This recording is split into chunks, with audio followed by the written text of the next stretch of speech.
Hello everyone, and welcome back to Debugging the Future. I'm Mark. And I'm Jenny. And Mark, you've been buzzing about something pretty exciting this week. Oh man, Jenny, I really have. I was just reading about this thing called probabilistic computing, and it's kind of wild. It feels like a whole new way to think about computers. Probabilistic computing? Okay, wait, let me get this straight. We have classical computers, we talk about quantum computers. Is this something else entirely? It is. So you know how classical computers are all about determinism? Like, if you give it the same input, you always get the same output, right? Right. Precision, logic gates, ones and zeros. Solid. Exactly. And quantum computing uses things like superposition and entanglement. Which is a whole other level of weirdness we've covered before. Indeed. Still trying to wrap my head around that one, honestly. Ha! Join the club. But probabilistic computing, it's different again. Instead of trying to fight randomness or noise, it actually embraces it. It uses what they call p-bits, probabilistic bits, that fluctuate between 0 and 1. Okay, fluctuating bits? So it's not always a solid 0 or a solid 1. My classical computer brain is struggling a little, I confess. I know, it's a shift. Think of it less like a light switch that's either on or off, and more like a coin flipping really quickly. It's sometimes heads, sometimes tails, with a certain probability of landing on one side or the other at any given instant. A coin flip analogy. Okay, I can visualize that. But why? Why would you want a computer whose bits are inherently unpredictable? That seems counterproductive for computation. This is the cool part. It turns out, for certain types of problems, especially optimization problems, like finding the best route for a delivery truck, or figuring out how proteins fold into their complex shapes, embracing that natural fluctuation can be remarkably efficient. Optimization problems. So things where you're trying to find the absolute best solution out of potentially millions or billions of possibilities, like finding the lowest point in a really bumpy landscape? Precisely.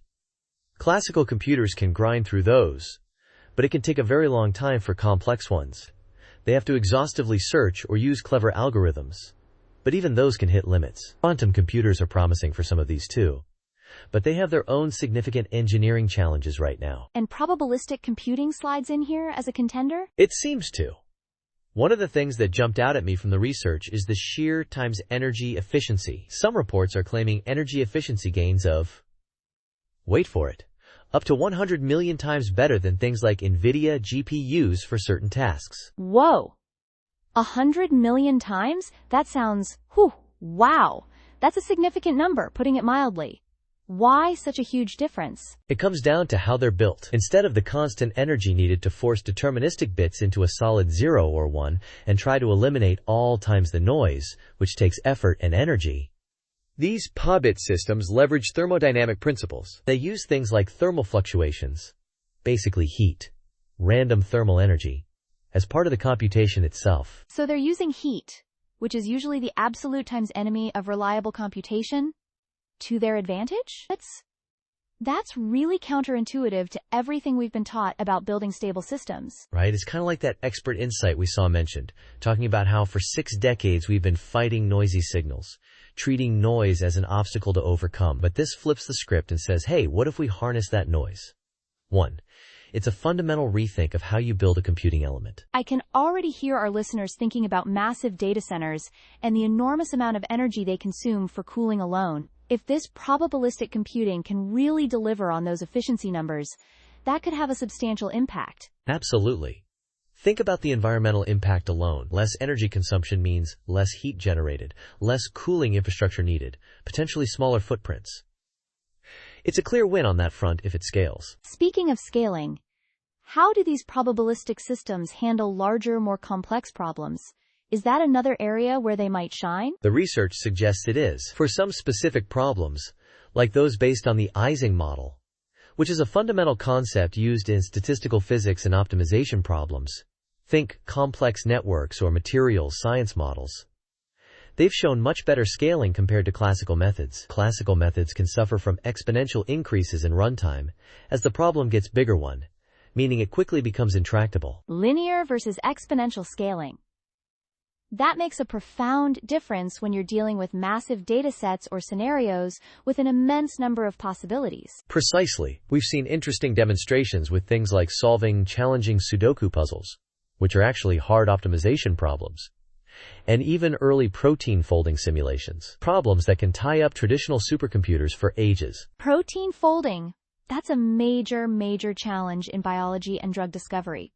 If accurate and speedy, so this could significantly accelerate that kind of research? That's the hope and the potential. Finding the stable folded state of a protein is inherently an optimization problem, and it's not just theoretical concepts bouncing around in academic papers.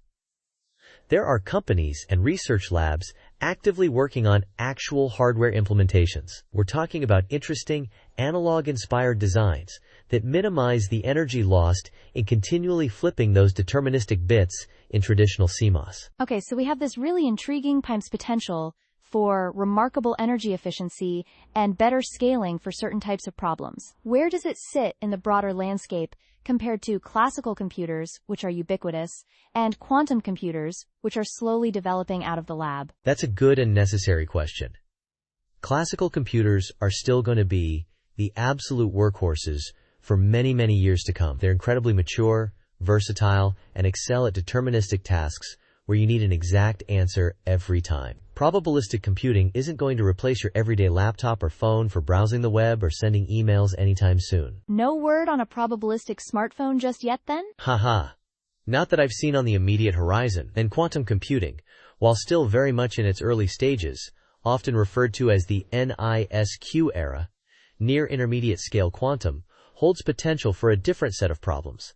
A class of problems that probabilistic and classical computers might not be able to solve efficiently at all. So is probabilistic computing inherently less powerful than quantum computing? It's more accurate to say they're times different. They're suited for slightly different types of problems and leverage different physical principles. Think of it less as a competition between direct rivals and more as adding another specialized tool to the overall computational toolbox. For certain optimization problems in noisy environments, probabilistic might be appropriate. And for others, quantum or even refined classical algorithms will still be the best approach. Kind of like how you wouldn't use a hammer for every single job, even if you have a very good hammer. Exactly.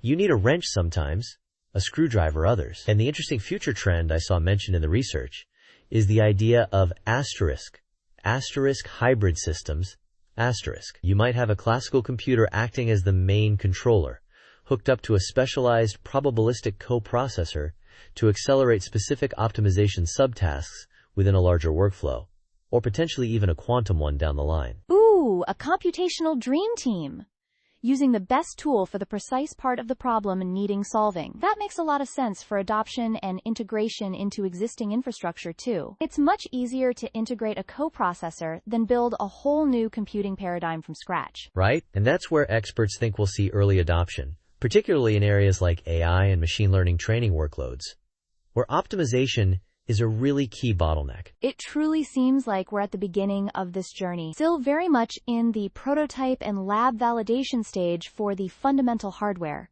but with some significant potential on the horizon. Definitely.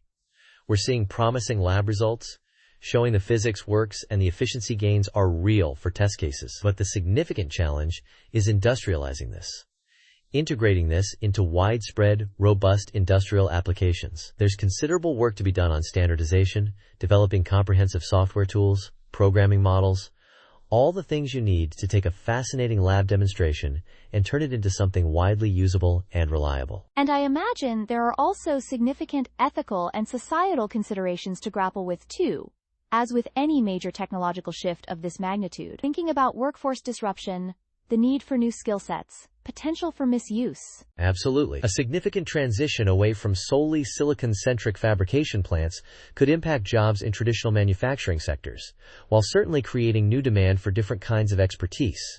Physicists, materials, scientists, specialized software engineers. It's something that profoundly needs to be considered proactively as this technology develops and matures. So to sum up, Probabilistic computing is about harnessing noise and randomness for potentially incredible energy efficiency, shows strong promise for specific optimization problems, and could eventually be a key component in future hybrid computing systems alongside classical and quantum. That's a pretty excellent summary. It's not positioned as a direct replacement for classical or quantum across the board, but rather a powerful and distinct addition to our computational capabilities that could help us solve some really tough problems in a far more efficient way than we can today. Fascinating stuff, Mark. It really does feel like a profound rethinking of the very fundamentals of how we build computers. It does. And I can't wait to see where the research and development takes this. It's definitely one to keep a close eye on. Agreed. Well, that's all the debugging we have time for on probabilistic computing today. Thanks for joining us on Debugging the Future. And we'll catch you next time.